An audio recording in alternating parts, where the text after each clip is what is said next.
Hello, hola, welcome, and thank you for joining our webinar on data sharing in epidemiology, COVID-19 research and beyond. This webinar is presented by the newly forming region of the Americas in the Research Data Alliance, or RDA for short. I'm Mary O'Brien Almansick of the RDA US office, and I hope you'll find this session both informative and engaging. Please note that we are recording this webinar and we'll make it available on the RDA website afterwards, along with the slide deck in English, Spanish, and French translations. Those are available now in the handout section of the GoToWebinar panel. Take a look there. And next slide, please. The session will begin with a brief overview of the RDA, our new regional initiative in the Americas, and the newly established Costa Rican National Group, as well as the upcoming virtual Plenary 16 in Costa Rica. The presentations will focus on the RDA COVID-19 recommendations and guidelines for epidemiological research and data sharing, and future directions to be explored in the new working group titled Epidemiology Common Standard for Surveillance Data Reporting, with a panel discussion to follow, along with audience Q&A. Next slide, please. The audience will be in listen-only mode for this webinar. Questions can be submitted using the questions portion of the webinar panel. The questions will be held until the end of the session following the panel discussion. And again, the event is being recorded, so including that portion. All right, next slide, please. All contributors on this webinar are briefly represented here, and more in-depth introductions will be provided later for the moderator and epidemiology panelists. RDA-related overviews will be provided by Rebecca Costa, the Executive Director of the RDA US, and Gabriela Pino of the National University of Costa Rica and a leader of the RDA Costa Rican National Group. Mrs. Priyanka Pillai from the University of Melbourne and co-chair of the RDA COVID-19 Working Group specializing in epidemiology will provide an outline of the RDA's COVID initiative. Our moderators and panelists are also noted here briefly, and we'll have a more full introduction a little bit later. But they include Dr. Juan Romero from Costa Rica, Dr. Austin from Canada, and Dr. Negrani from Germany. Finally, webinar and other support is provided by Marcela Alfaro, Megan Underwood, Ava Campos, myself, and many, many others, too many to name on this slide, but to whom we are very grateful for all of their assistance. Okay, at this point, I'll go ahead and turn it over to Rebecca Costa to go over the RDA. Hello, and welcome to the webinar. For those of you who are not familiar with the Research Data Alliance, the mission of RDA is building the social and technical bridges that enable open sharing of data. This is done in support of the vision where researchers and innovators openly share data and reuse data across technologies, disciplines, countries to address the grand challenges of society. RDA was launched in March 2013, and it is a community-driven volunteer organization. It has grown quite rapidly. Right now, we have over 11,000 individual members from 145 countries. Over half of these are from academia and research, and 40% from public administration or policymakers, and 11% from enterprise and industry. As I said, RDA is a community-driven volunteer organization, and the two main ways that the work is accomplished is from working groups and interest groups. Working groups are 12 to 18 months long, and they build, find people to adopt, and use specific pieces of infrastructure. These are the deliverables from working groups. Interest groups are much longer lived, and they provide a discussion forum and the ability to spawn off working groups for the specific needed pieces of infrastructure. Anybody can join RDA as a member. There is no cost to joining the organization. It's just agreeing to the values of the organization. So RDA is a global organization, but it also has national nodes. So I represent the executive director of the US node. There's also a Canadian node, and there is a brand new node coming into existence now for Costa Rica. Next slide, please. And so the three national nodes, Canada, the United States, and Costa Rica, are joining together to form a region of the Americas. That will be the beginning of this region, but anybody, any country within the Americas would be welcome to join that. So I would like to, next slide. So I would like to now introduce Gabriela Pino, or Gabi, to present information on the Costa Rican node. Hello, and welcome to Costa Rica, even if it's in a virtual way. I want to present to you the Costa Rica node. That is a newly node from RDA.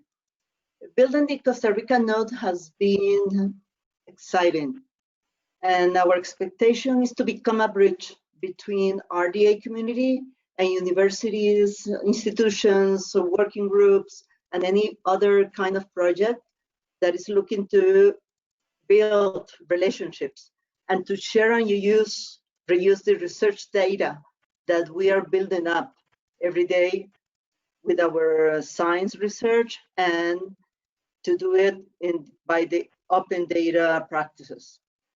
Costa Rica, we think, can serve as a linkage between Caribbean, North, South, and Central America's countries to improve communication, to facilitate the exchange of resources and technical capacities in the framework of open science always. Next, please. Next. Our coordinator is Charlene Sanchez Espinosa. She is the academic advisor for the research area of CONARE. And CONARE is the National Council of Rectors of Public Universities in Costa Rica. And here in our slide is our contact and the universities that are members of CONARE. Next. And finally, I would like to invite you to participate in the 16th plenary from RDA that will be virtual due to the COVID-19. And that plenary has been organized by CONARE and by RDA United States.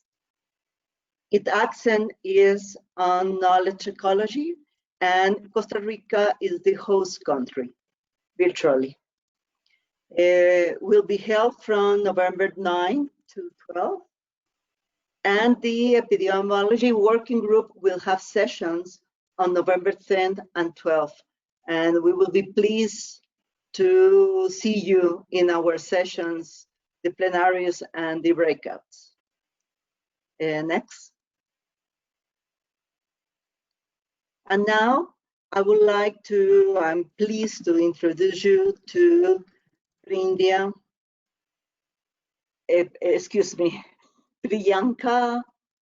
Pilal, excuse me my accent.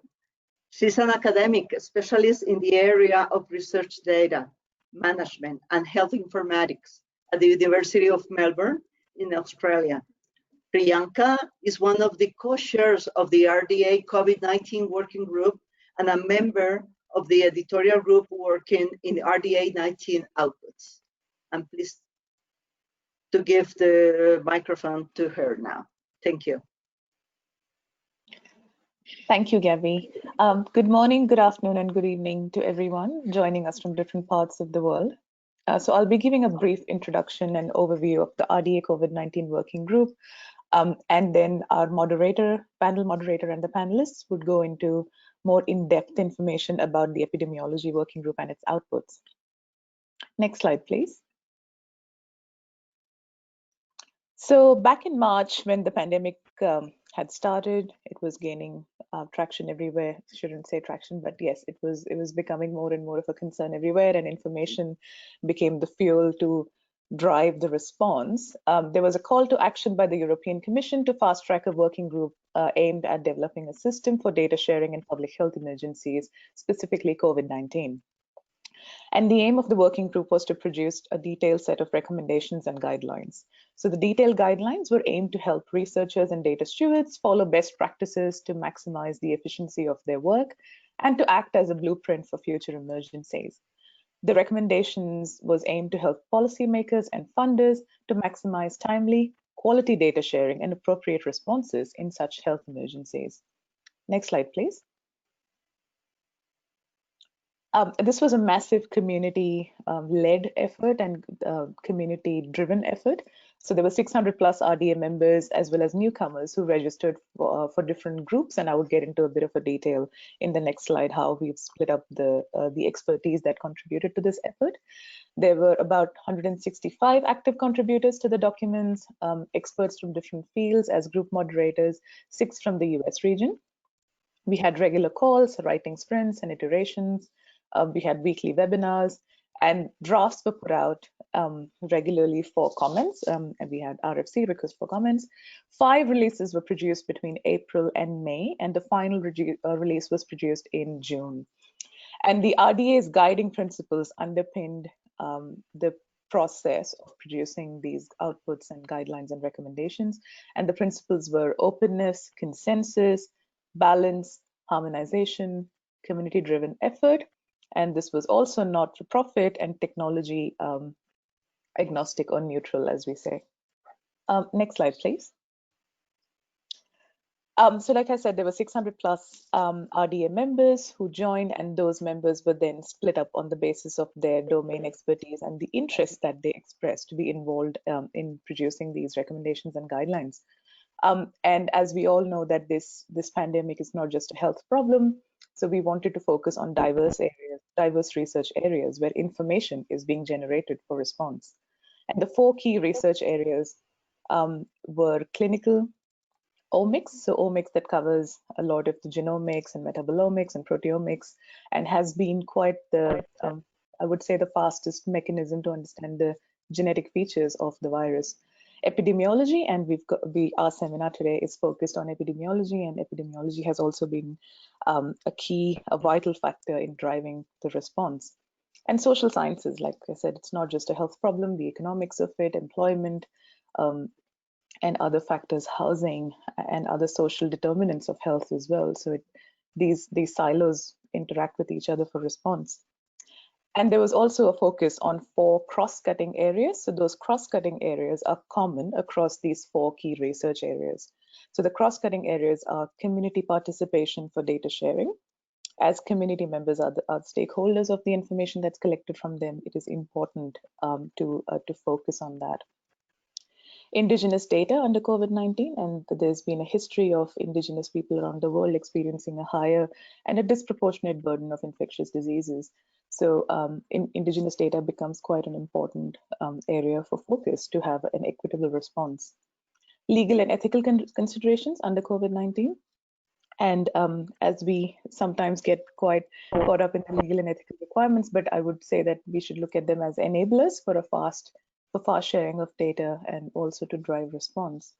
And the last cross-cutting area is research software sharing for data analysis under COVID-19. Next slide, please. Some of the overarching challenges that are common across not just the research areas, but also the cross-cutting themes are covered in this slide.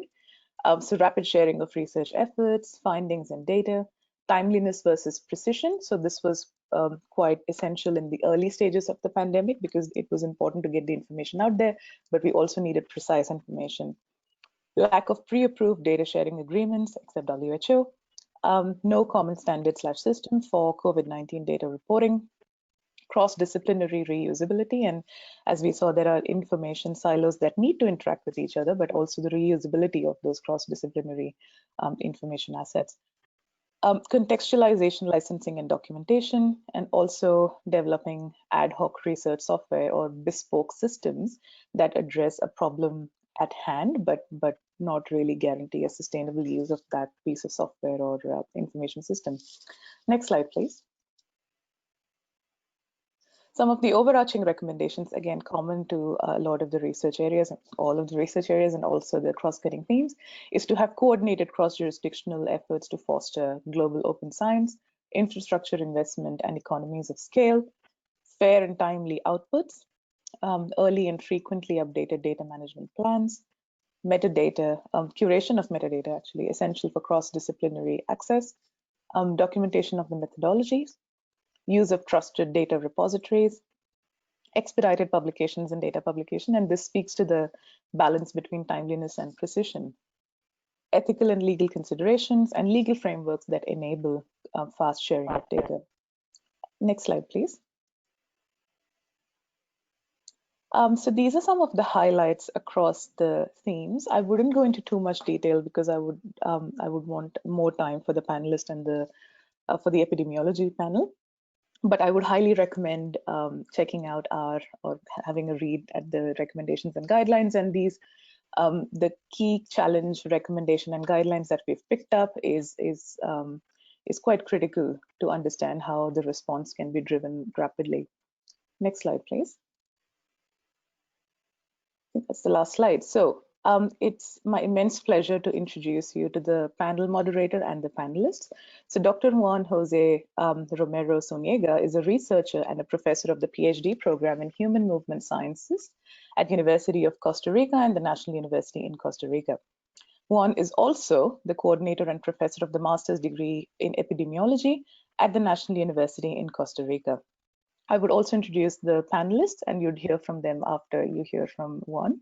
So Claire Austin is our panelist. So Dr. Claire Austin works for the Government of Canada as a Science Senior Officer / Advisor. Claire leads the RDA COVID-19 Epidemiology Working Group and initiated the new Epidemiology Common Standard for Surveillance Data Reporting Working Group. And our third panelist is Rajini Nagrani. So Dr. Rajini Nagrani is an epidemiologist and a researcher at the Leibniz Institute, sorry for my pronunciation, Institute for Prevention Research and Epidemiology in Germany. Rajini is the co-chair of the RDA COVID-19 Epidemiology Working Group and the new Epidemiology Common Standard for Surveillance Data Reporting Working Group. I will now hand over to Juan. Thank you for listening.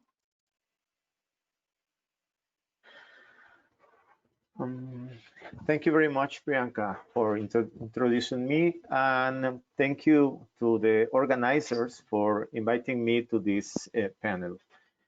Well, let me say some short words about the importance of sharing data about COVID-19 since our new reality with this pandemic. Next slide, please.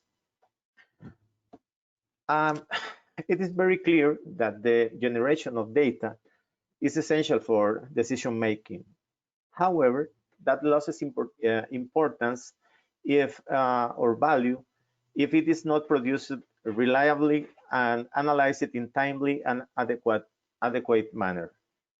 And also, if it is not shared through the channels that guarantee the better access to the maximum amount of target population, knowing that target population may be thousands of kilometers away from where the data was produced. As you can see in this slide, there is a big amount of information that is generated since the outbreak of COVID-19 in China in December 19. And in a very few months, we can see how the amount of publications is being increasing very rapidly in all around the world. Next slide, please. For example, as we can see in this slide, there are a lot of papers producing all around the world. For example, if we take PubMed, Elsevier, and ResearchGate, until June, was published this paper. In average, there were 77 and 255 articles daily publishing in these indexes. So what we are dealing is with a really great amount of information that we have to be sure that they are produced in a very reliable way, and also that this information and this data has to be shared with all the community all around the world. And why? Well, because we have to support the policymakers in this work of decision making. Next slide, please. Well, these figures are only an example of how the COVID-19 takes very less time to be published compared with another important issues like Ebola or cardiovascular diseases or some others, exactly or precisely because of the emergence that COVID-19 means to the world.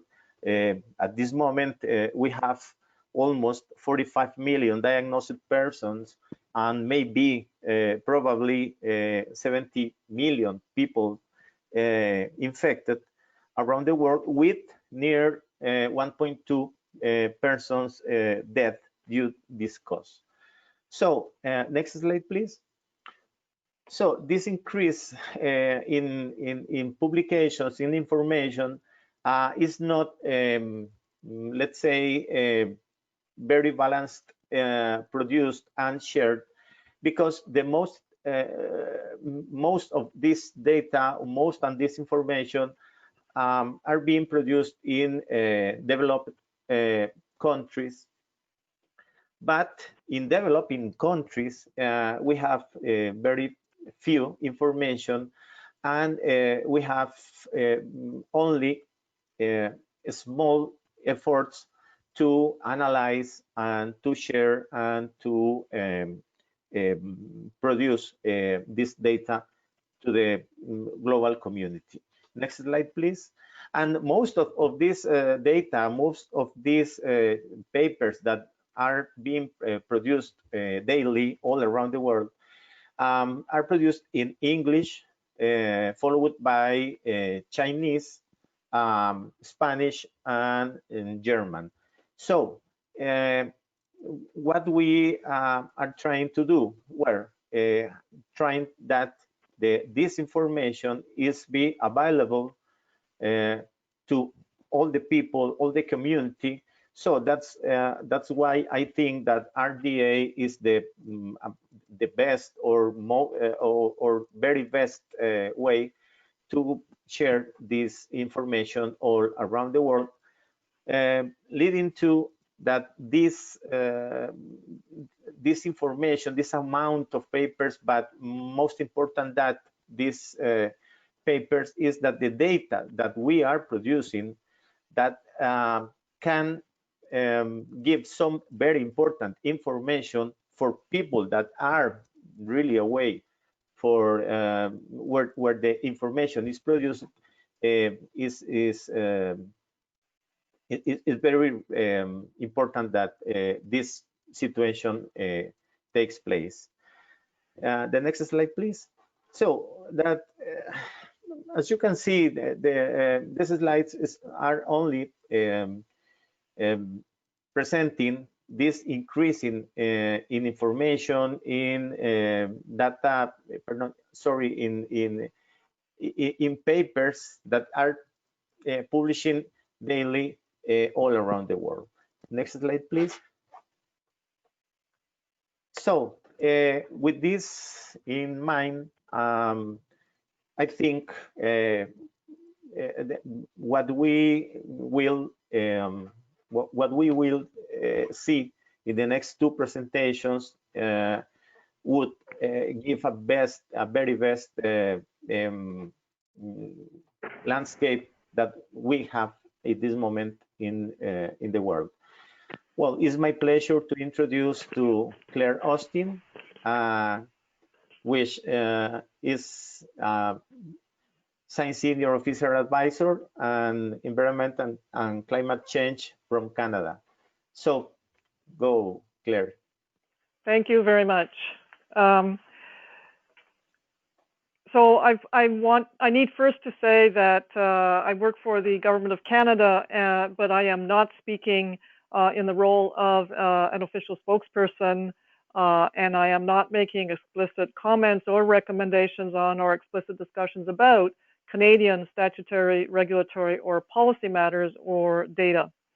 I have no affiliation with pharmaceutical, medical device, or communications organizations, financial or otherwise, and no other conflict of interest. My PhD is from McGill's Department of Epidemiology, Biostatistics, and Occupational Health. Before I get started, I want to express my profound gratitude to the Government of Canada for granting me the opportunity to devote my time to this undertaking by limiting my work in the department to only the most essential duties. I am deeply indebted to my colleagues in the RDA, to the leadership of the RDA, Secretary General Hilary Hanaho, without whom none of this would ever have happened. Finally, I am absolutely thrilled that we now have an RDA region of the Americas, and I want to thank RDA USA, Mark Leggett from Research Data Canada, Gabby, Costa Rica, and all the many, many people that have made this happen. Next slide. The COVID-19 epidemiology work group has been exceptionally productive. We submitted our recommendations and guidelines for sharing COVID-19 data last spring, and these are found in Chapter 5 of the RDA COVID-19 final document published on June 30th, 2020. Beyond this, we continued working until now to develop additional supporting output in the form of 4 papers, now available as preprints, and 3 discussion papers. And you'll find links to all of these on slide number 49, I believe, at the end of the deck. One of these papers, Rosini will allude to it more in detail, but we plan to continue work on that and submit it to a peer-reviewed journal. Next slide.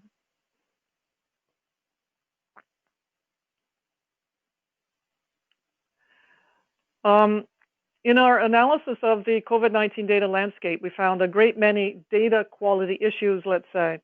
However, whatever questions these may raise, the fact is, as has been shown by De Griadis et al. And others, there are staggering levels of excess mortality coinciding with the spread of the COVID-19 pandemic. Keep in mind that whatever shortcomings and challenges we may find with COVID-19 surveillance data, they also tell a devastating story. Now, mortality data are not sufficient for tracking and understanding the COVID-19 pandemic. We also need surveillance data in close to real time for early detection, to monitor and understand the disease, and to develop response strategies. In Canada, our chief statistician has expressed concern about the quality and comparability of COVID-19 data in the world generally. He also emphasized the need for widespread political willingness, institutional capacity to properly manage the data. Looking at the state of COVID-19 data across countries and internationally, we agree. I agree. Next slide.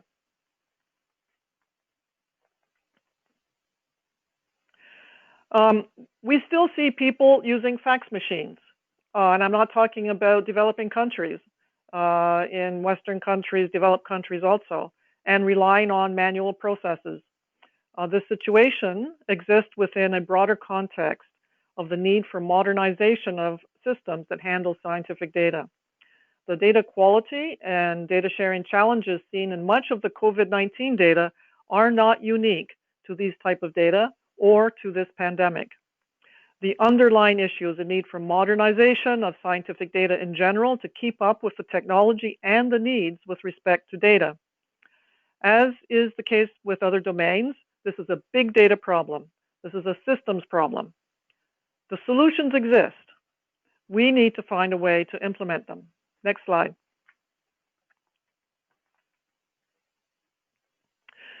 It is this system's failure that explains why there are so many unofficial sources that provide COVID-19 data in an attempt to overcome some of the shortcomings of the official sources. They have done a heroic job.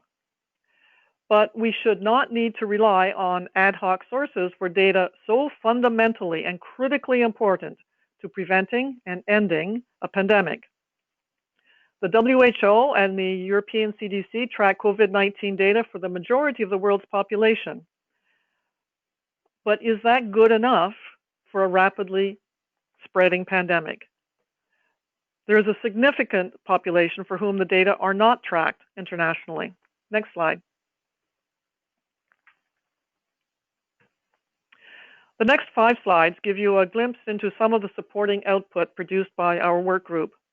It is not my intention to go into detail to try to give over some kind of condensed lecture in these specialty areas. In this study here, COVID-19 questionnaires and surveys, we observed heterogeneity between instruments that limit the comparability of results. We scoped the content domain using the Maelstrom taxonomy from McGill University. Content of the instruments varied widely, from proximal measures to distal measures, such as political attitudes. Next slide. In this study, we explored how restricted data can be incorporated in open by default, by design, digital infrastructure for scientific data. We focused in particular on the ethical component of fairer, findable, accessible, interoperable, ethical, and reproducible data, and the pseudonymization and anonymization of COVID-19 data sets to protect personally identifiable information. Next slide. We discussed the limitations of the proposed techniques and provided general guidelines on using disclosure risks to decide on appropriate modes for data sharing to preserve the privacy of the individuals and the data sets. Next slide.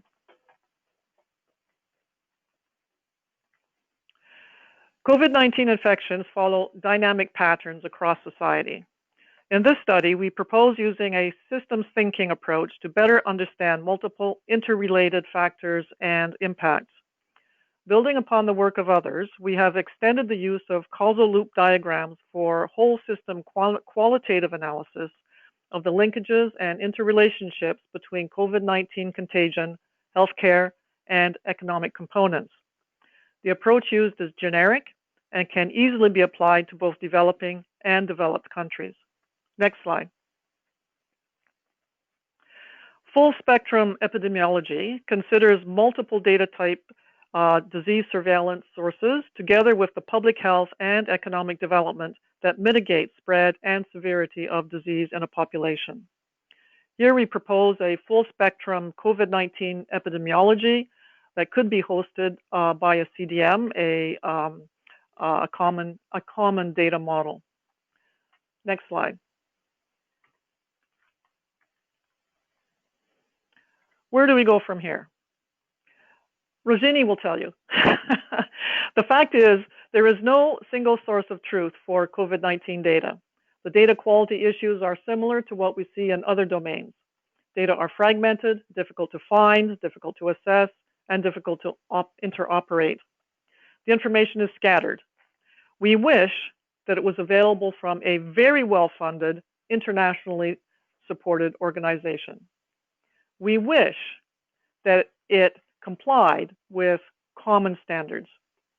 And with that, I will turn over the remainder of the talk to my colleague, Dr. Rajini Nagrani. At the end of her presentation, Juan will take over and we will look forward to receiving your questions and discussion. Thank you very much. Thank you, Claire. I'm very happy to be here presenting my first presentation for RDA, and I'm here presenting as a co-chair for both the RDA COVID-19 Epidemiology Sub-Working Group and the co-chair for the new RDA working group called Epidemiology Common Standard for Surveillance Data Reporting. So before I begin, may I please next slide, please. Next, please. Yeah. So before I begin, I would like to draw your attention to the joint appeal which was made just 2 days ago on the 27th of October by the WHO and the other organizations such as UNESCO, HCHR, and CERN to the international community to take all the necessary measures to enable universal access to scientific progress and its applications. But for open science to work seamlessly in communicable diseases, there is an urgent need to develop a common standard for reporting of surveillance data. Next slide, please. So as we all know, if I may take the example of the current pandemic, COVID-19, the surveillance data doesn't comprise only with the counts of the number of deaths or the number of new cases or the prevalent cases, but it includes a lot more. It includes age, it includes stratification based on the region of residence, pre-existing conditions, and lifestyle and occupational and travel history. So the COVID-19 surveillance data therefore challenges the clinical system to collect these type of information that are not necessarily needed for the treatment and care for the patient, but it may be proved to be useful for early detection and identifying such high-risk individuals. Next slide, please. So why do we really need a standard? So the answer lies to the small review that we made based on the 32 selected publicly available COVID-19 surveillance data sets and the resources. The websites that we commonly observed were poorly designed, and it took us necessarily hours to dig into a single website to find and download all the data available and related information. So this led to a lot of data quality issues, as Claire already mentioned in her slides. And there are so many sources, and these sources are dependent on each other, resulting that we do not really know what are the data provenance at the record level. Next slide, please.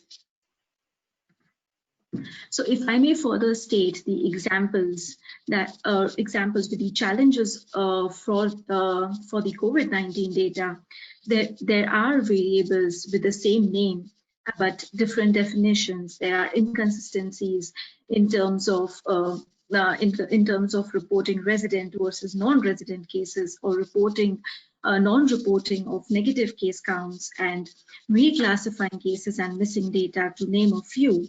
So where exactly is the problem? So the problem of matter is not with the competence or the dedication of the people who produce the data, but it is a fundamental problem with the data quality. It is the problem with standardization. And hence, To highlight the problem further, may I request next slide, please? To highlight a problem further, I would here draw your attention to the most basic definition that we are using for confirmed COVID-19 case, and how they differ from the official sources from WHO and US CDC, and how they are not comparable with the non-governmental sources from Johns Hopkins University and the Atlantic. Next slide, please. Having said that about the challenges of the COVID-19 data, I must admit that COVID-19 data has really benefited from the applications of the principles of open science and fair data to a certain degree. But there is a problem, and that there doesn't exist certainly a common standard for COVID-19 data reporting or for reporting epidemiology surveillance data.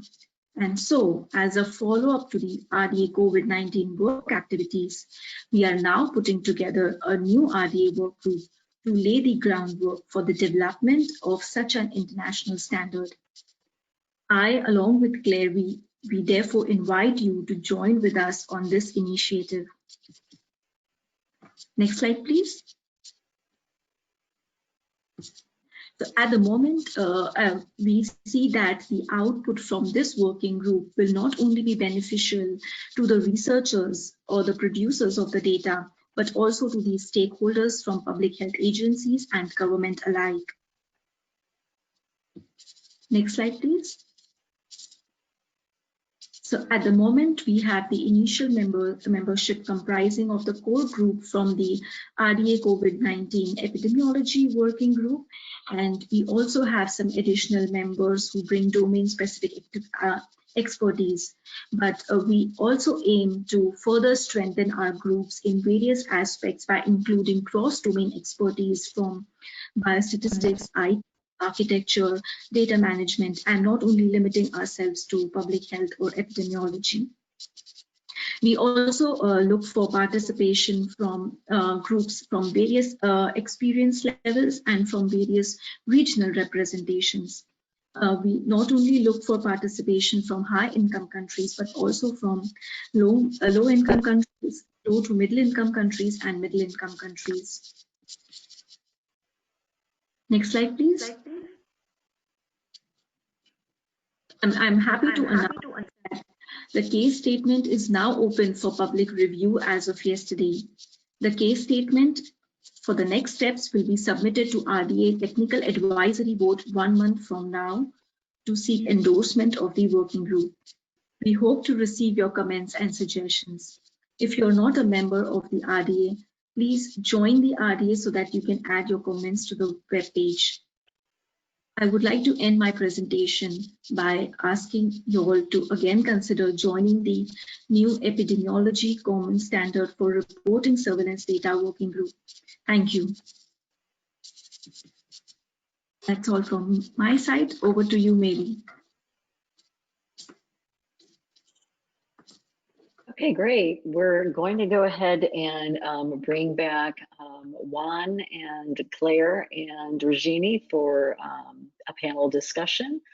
I would like to remind the audience, if you have additional questions, please utilize the question space in the GoToWebinar control panel. And with that, I'll go ahead and turn it back over to Juan. Okay, thank you very much, Claire and Regini, also for your very clear presentations. And well, I was wondering if the audience have some question to you, but well, let's say that we can see some features that are very important in your presentations. For example, problems that we have to face up in this case, specifically of COVID-19. For example, privacy of the information of the persons, the standard of the databases, the access to this information, this data, and the format that the database have, as Rajini said, because this interchangeability could be well, could be difficult to the people. Also, we can talk about challenges and opportunities, and finally necessities. But well, let me make some questions to start. To Claire, with so many issues with COVID-19 data quality, can it be relied upon at all? Pardon, sorry, can be relied upon at all? Yes. The COVID-19 data that we have, even with the shortcomings in data quality, they do tell a story. We see cases rising, we see deaths rising. If anything, the numbers underestimate the real story.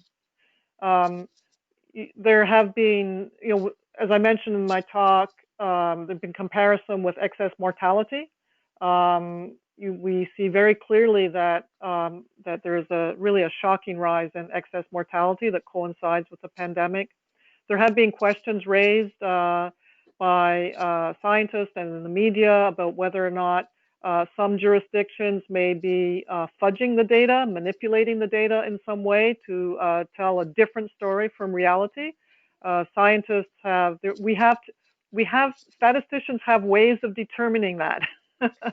And the data sets have been analyzed using Benford's theorem, for example, and we don't find that the data overall, by and large, have been tampered with. So the problem is that without better quality data, it's very, very difficult to do the kind of statistical analysis and epidemiological analysis that we need to better understand how the pandemic evolves and how to make the best, the most effective interventions, and how to evaluate the impact of those interventions. So it's critically important that we have better quality data. But the idea that the data cannot be relied upon about anything, or that they're not reflecting the reality, is not the case. Okay, but talking about that, do you think that at this moment the data about disease or deaths is underestimating or overestimating in all around the world? I would say, I mean, I can't say in specific cases, specific countries, but I think that in general, we're likely looking at an underestimate. Okay, thank you very much. And let me make a question to Rahini. And are there existing WHO standards not good enough to make these databases and to share these databases? I would not say that the existing WHO standards are not good enough. In fact, I would rather say that there are certain gaps in the coverage, and we would like to address these gaps.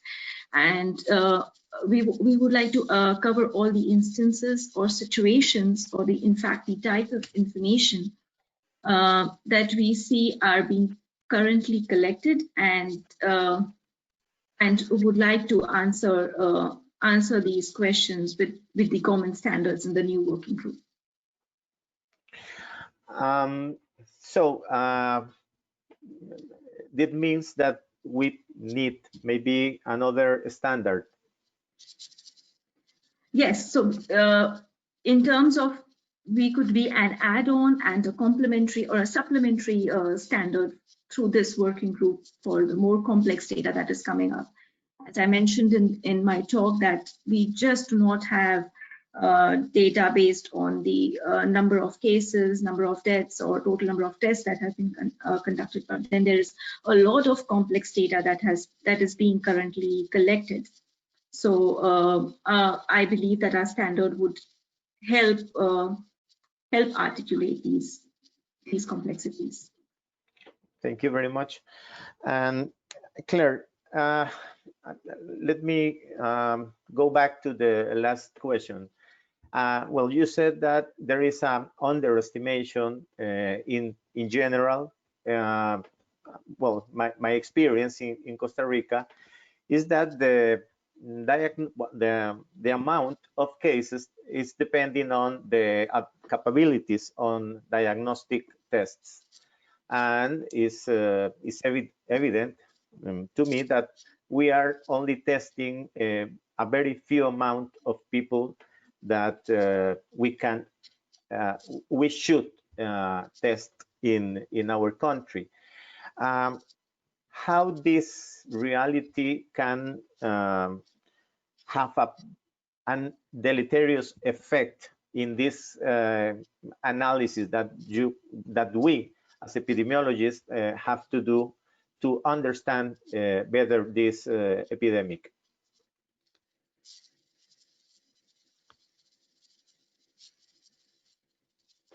I am not. The WHO has been saying repeatedly since last February, March, test, test, test, test, test. And different jurisdictions, there's a question of capacity for testing. But apart from that, different jurisdictions have taken different approaches and have different policies on when to test and who to test. And it varies from one jurisdiction to another. There's no common rule, even within a single country. And this makes, therefore, it makes it very, very difficult to compare data from one jurisdiction to another. It makes it very difficult to do statistical analysis. And as Rajini mentioned, even with testing, definitions vary. So, when you have different policies and you have different definitions for the same named variable, it makes it very, very difficult. So we need to do more testing, and we need to bring some order to the definitions and the policies that are related to testing. Thank you very much. And Rahini,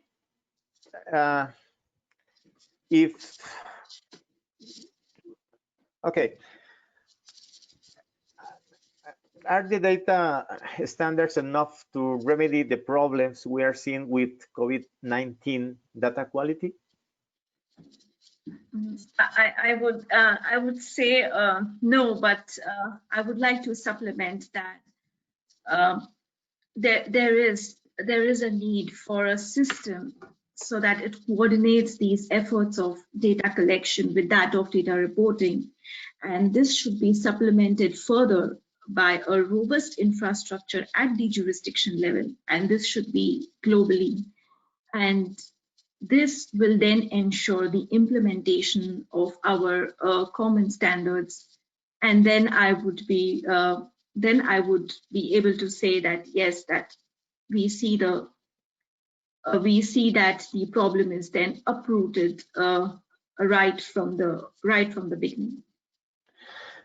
Well, let's say that maybe RDA should be or could be a really nice way to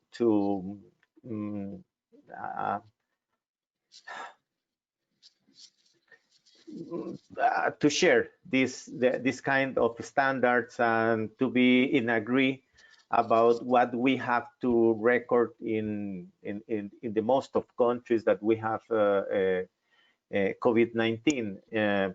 at this moment is in my experience is that as you said, we have the problem that what in one country are measuring in one way, we are measuring in another way, and it produces a lot of differences between countries, but also within the countries. I'm not sure if there is a question in maybe Megan or Mary can support me if there is another question in the chat. While you're looking, I'd just like to make an important point also. We're talking about developing a common standard for COVID-19 surveillance data reporting, shepherded by the RDA in this working group. But this is not an RDA only effort. It's critically important that other international organizations, first and foremost the WHO, but the epidemiology associations, organizations that have other organizations that have international reach, that and experts from data scientists to epidemiologists be involved in this effort. Otherwise, we will fail. We cannot do this alone. Even if we were to develop the ideal perfect standard, it would fail because it needs the participation, the socialization, the implication of the wider scientific and political, social, and public health communities represented by the organizations, United Nations, UNESCO, WHO, and so on. And so at the beginning of this work group, we will be making a lot of effort to bring in these organizations, and we're not starting from scratch. There are standards that exist, excellent standards, and so we will be building upon the standards that exist. We will be analyzing them, identifying the gaps, looking at how data are actually reported, looking at whether or not, well, I know because I've spent a lot of time looking at it. There are data reported, types of data that are reported for which there are no standards actually, and these data are collected because they respond to a need, and therefore they do need a standard. So we're building on the shoulders of others. We're building on the excellent work of the WHO, and we want to include all of those groups and move this forward, not only for COVID-19, but be able to generalize it so that it would be applicable to other communicable diseases, and hopefully enable the very early detection of similar kinds of viruses, for example, or zoonoses, so that it can be stopped in its tracks before there's an epidemic or a pandemic. Okay, thank you, Claire. I think what you were talking us is issue key to understand in what we are now. We have a question from the audience. It says, what words of encouragement can you offer researchers, funders, or policymakers regarding the adoption of these (parentheses and future) data sharing guidelines? Words of encouragement to funders and adopters and policymakers.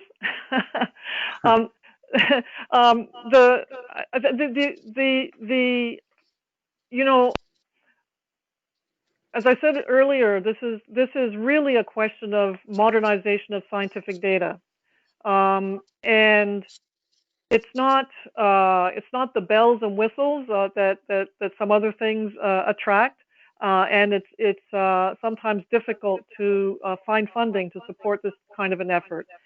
I think that the COVID-19 crisis that we are living through now really highlights the need to pay closer attention to modernization of scientific data, to fund it and support it. The words of encouragement that I would give to policymakers and decision makers is that once this investment is made, your life will be so much easier. Okay. so much easier. Okay. Okay, thank you. We have another question here from the audience. This report was created in the middle of 2020. Now, with second and third waves of the pandemic occurring, how do you see these recommendations apply in our current state? Maybe Rahini wants to say something.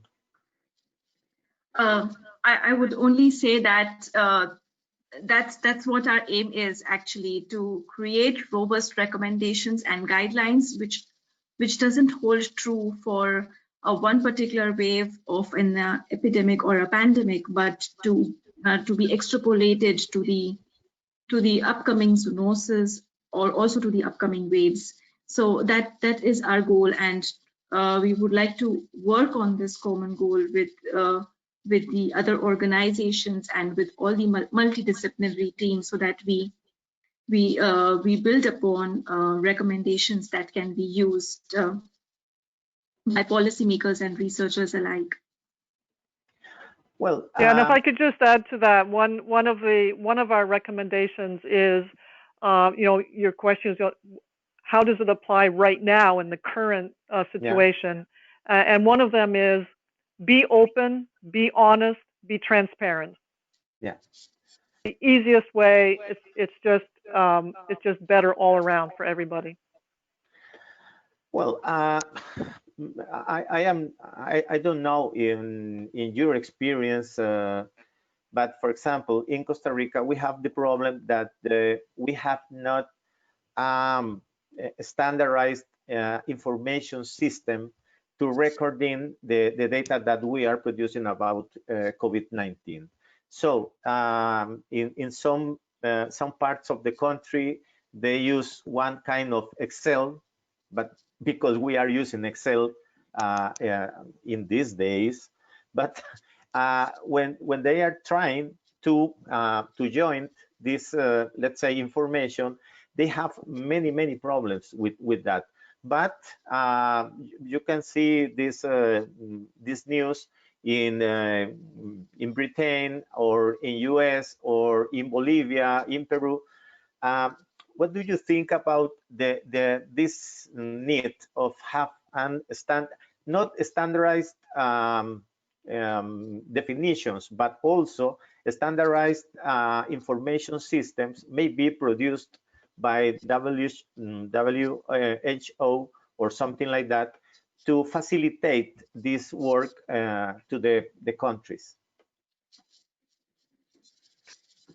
I think you're alluding to the possibility of platforms, open platforms that yes, that's it.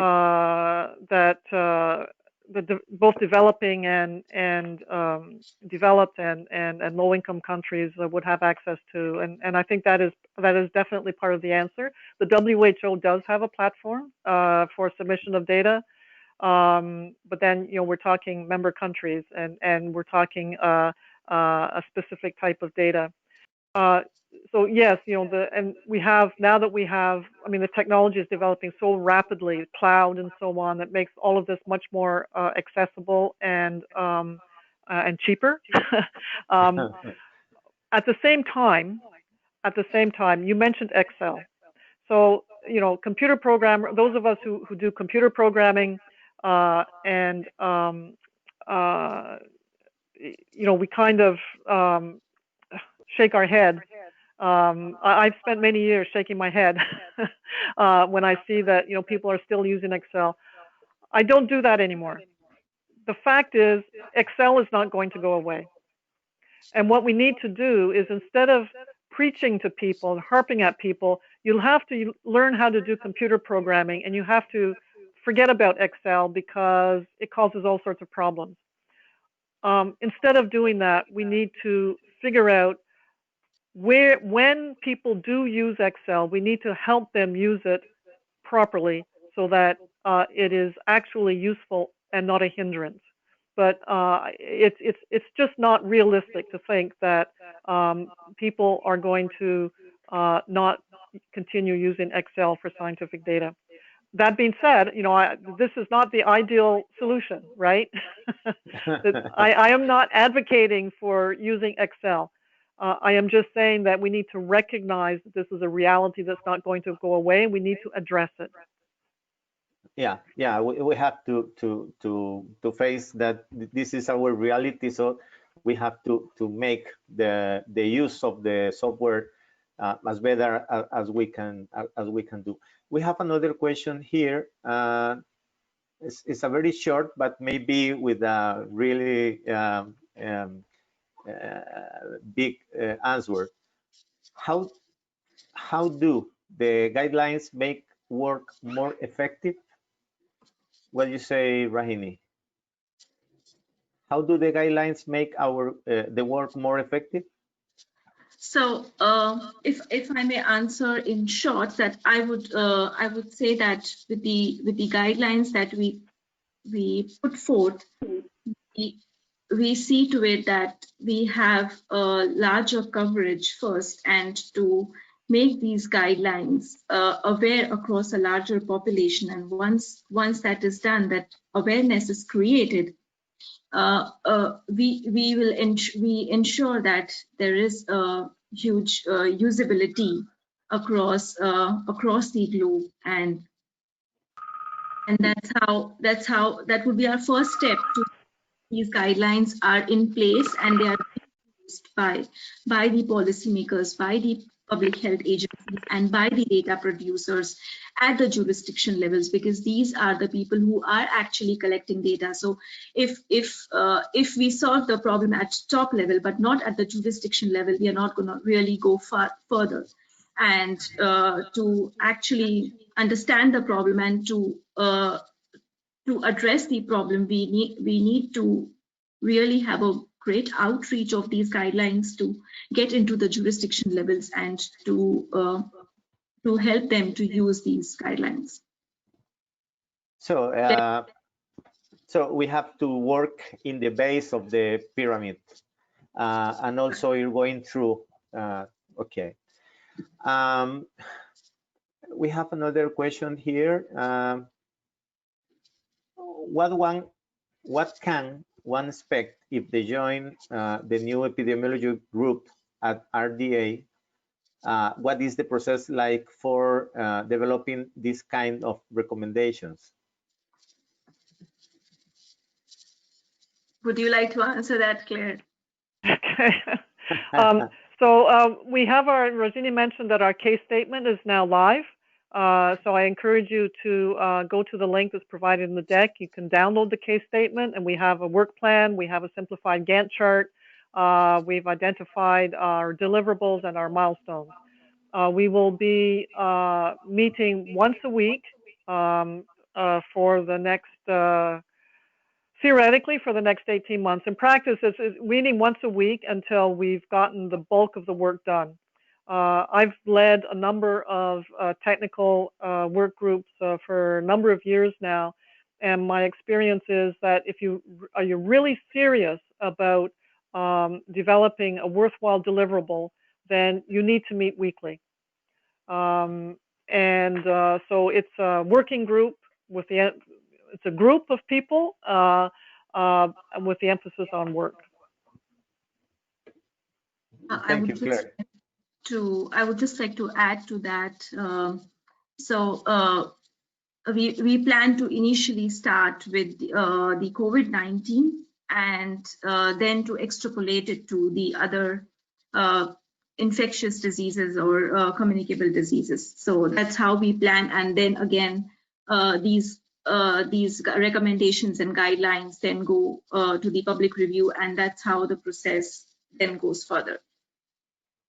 Right. So essentially, we're using COVID-19 as a use case, the initial use case, and then when we have something that will make it useful now, and once we get that ironed out, we will expand it to, you will generalize it to the future unknown pandemic that we want to stop, and to other and to test that we might test it with something like Ebola or other communicable diseases, a few of them, to make sure that we've not neglected anything, and we may also explore whether or not how much of it is extensible to non-communicable diseases.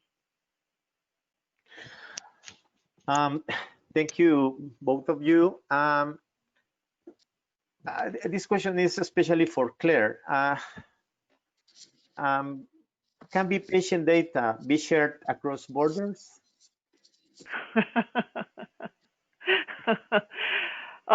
Yes and no. So,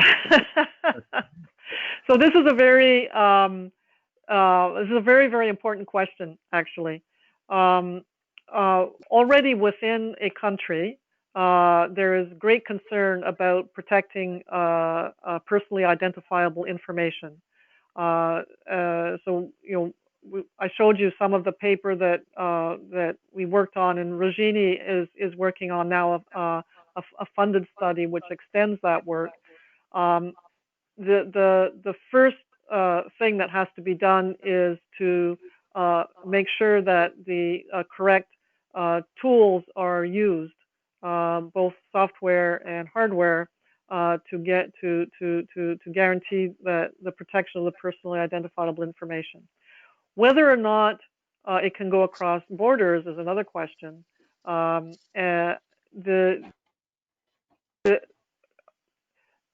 I don't see a need for transmitting personally identifiable information across the border, but anonymized information, yes, transmitting, for example, to the WHO. It needs to be done in a very secure manner, and when it crosses borders, we need to have agreements in place. We need to have written agreements between countries and organizations in order to be able to do that. Thank you very much. And I'm just looking for the chat just to see. Okay. Okay, we have another question. From an EPI perspective, we have tried to pull together some of the issues talked about today into an overarching idea of data curation depth. See our reception paper in IGJE. There is a link there. We are trying to get the community to talk about this more broadly and recognize these issues and solutions. But this is from the Secretariat. So sorry, it was my mistake. Okay. I am not pretty sure about if we can make some other questions coming from the audience. But to the end, what final recommendations do you have to especially developing countries or low-income countries like Costa Rica, for example, to have better data, to work with better data, and to take part in this global network of like RDA, and have this and take the advantages that RDA or some organizations like this offer to us, trying to have the best idea of what we are about what we are suffering with this epidemic, well, local epidemic and global endemic. Sorry, pandemic. Virginie, would you like to take that one? Yes, in my opinion, for LMICs, that you in your question you also incorporated an answer that to bring people from various backgrounds from LMICs on board to these organizations, to such collaborative efforts, so that the problems are identified. So generally, the participation is what we encourage from this working group as well. And with this participation, we then identify what are the actual problems that are faced by the LMICs. Otherwise, they still remain very unclear. And generally, these guidelines then are made from the Western countries for the LMICs, which generally are not extrapolatable. And to add to that, I would also look for the infrastructure development globally, and this infrastructure development will also help LMICs to help better collect their data and to have to the data comparable to the other countries. And I would like to also add to that. You know, I was born and grew up, and I live and work in a high-income country. I have learned not to be as arrogant as I used to be when thinking about the disparities between high-income and low and middle-income countries. And this was driven home to me when I was supervising doctoral students who had come for a year here to work under my supervision, and their country was sending them to learn how things are done properly in the West. Yeah. So this was a period of illumination for both myself and the students. Just let me summarize it by saying that in the West, we have much to learn also from the low-income and low-middle-income countries and their experience. Let me give two examples. In the West, we are dealing with a number of decades of legacy systems and legacy data, legacy ways of thinking, old ways of thinking. This is the issue that we're dealing with. When I talk about modernization of scientific data, it is getting over this hump and moving forward into the future. Low-income countries, low middle-income countries don't have this problem.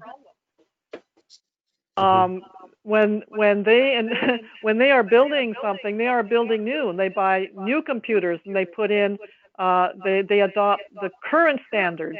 They don't live with the old standards because it's good enough. So the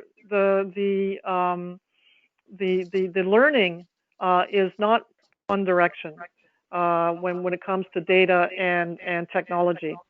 And the other example that I would give is that for high-income countries, Western countries, this is the first time in living memory that we have lived through something as disastrous, as catastrophic as this pandemic.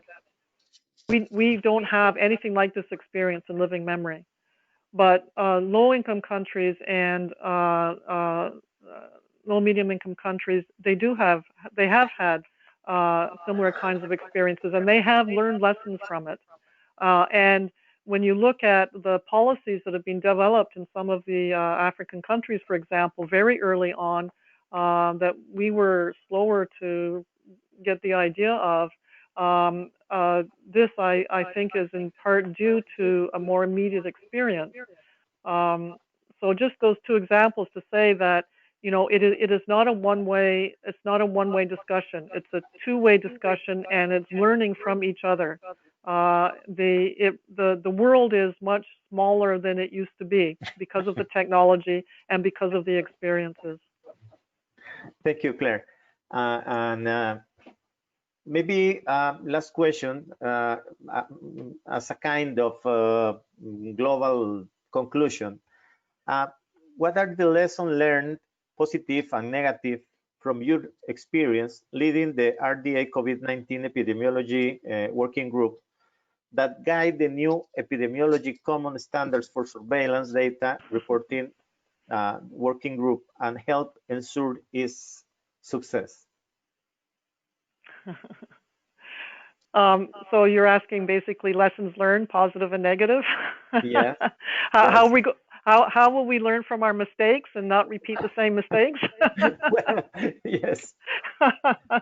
So the RDA is an extraordinary organization. It works from the base, unencumbered by bureaucratic processes. It's very agile.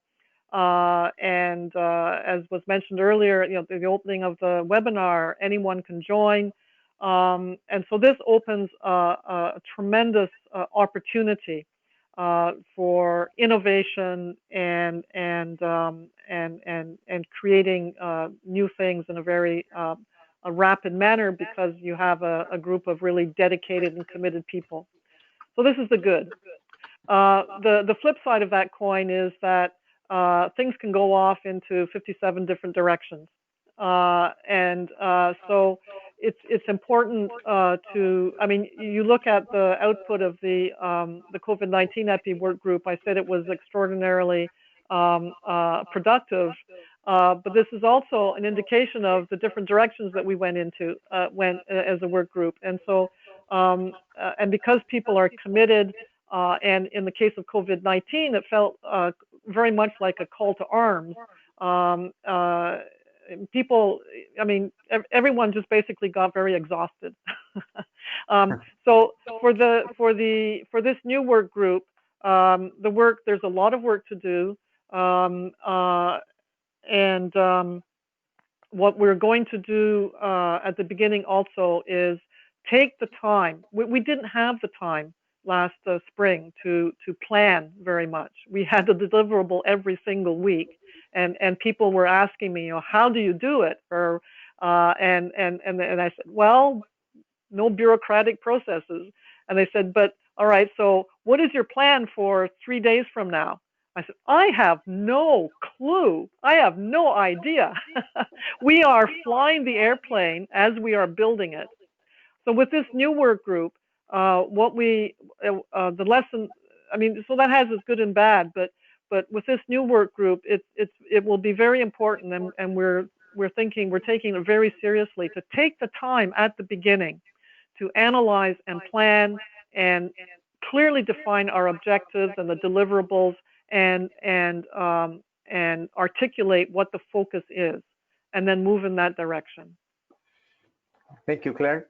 Raheli, some words? I think Claire has covered almost all points, but just at a personal level, I would like to add for myself that this time I would like to keep myself at top of the relevant literature, which I couldn't really catch up during COVID because there was so much to do that you just kept contributing but did not take a lot in. But now this time for this working group, I would like to stratify my time. Okay, this first for looking up for literature, and this is for giving input. So I would like to manage my time better for this working group. Would we all? Okay, thank you, both of you, because of your kindly answers. And maybe Mary, if I think this is we are ending the panel. Yes. Thank you all so much. Oh, and let me clarify, I made a mistake in labeling that last audience inquiry as a question. She wanted to add to the conversation and call attention to the article. So please do look at that. Okay, well, can we go to the next slide, please? All right, well, first I want to thank you, Drs. Romero, Negrani, Austin, for your very informative presentations, and to the audience as well for your insightful questions and contributions to this discussion. Here, I want to go ahead and point out to the audience that we have some different resources compiled in these last slides. We're not going to read through them all for you, but we wanted to compile the information. So we have some resources that includes links to the RDA COVID-19 recommendations and guidelines, as well as to a very useful Zotero reference library collection that was created to support this and is being added on an ongoing basis. We also have some documentation on the epidemiology supporting outputs and some other useful information like an infographic tool, as well as a navigational tool that'll allow users to go in and pull out parts of the document that apply directly to their research or needs. Let's see, we also have some information on here about the new working group. If you're interested and would like to check it out, they can use all the expertise that you're willing to offer.